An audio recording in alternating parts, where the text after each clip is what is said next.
জয় শ্রীকৃষ্ণ।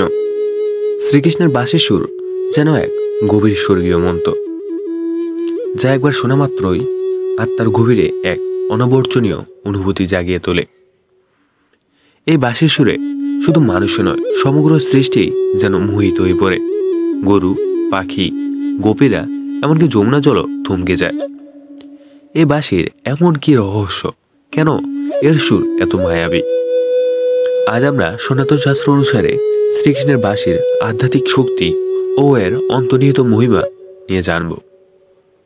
ভগবান শ্রীকৃষ্ণের বাঁশির সুর শুধু একটি মধুর ধ্বনি নয়, এটি এক আধ্যাত্মিক ডাক।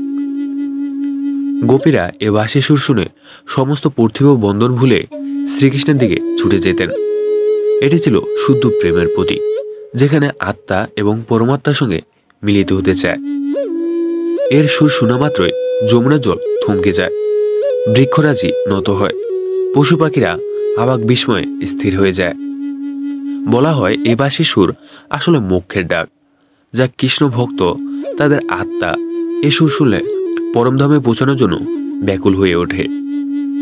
এই বাঁশির সুর শোনার সৌভাগ্য যাদের হয়, তারা কৃষ্ণের চরণ কমলে আত্মসমর্পণের স্বাদ পান।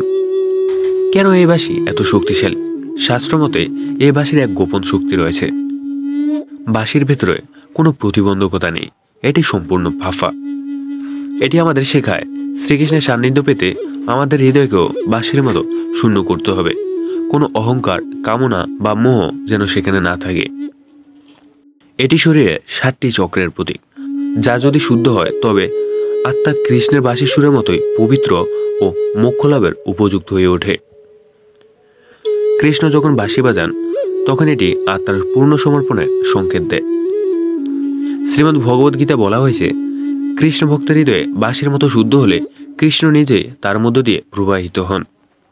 ভক্তদের জন্য শ্রীকৃষ্ণের বাঁশি শুধু একটি বাদ্যযন্ত্রই নয়, এটি ভগবানের আহ্বান। এটি আমাদের শেখায় শুদ্ধ হৃদয় ও নিঃস্বার্থ ভক্তি নিয়ে শ্রীকৃষ্ণের চরণে আত্মসমর্পণ করলে আমরা পরম শান্তি ও মোক্ষ লাভ করতে পারি।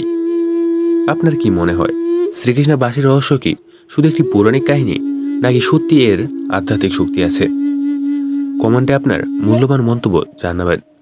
আর যদি এই ভিডিওটি ভালো লাগে তাহলে অবশ্যই লাইক করুন, শেয়ার করুন এবং সাবস্ক্রাইব করুন আমাদের ইউটিউব চ্যানেল SSTV24।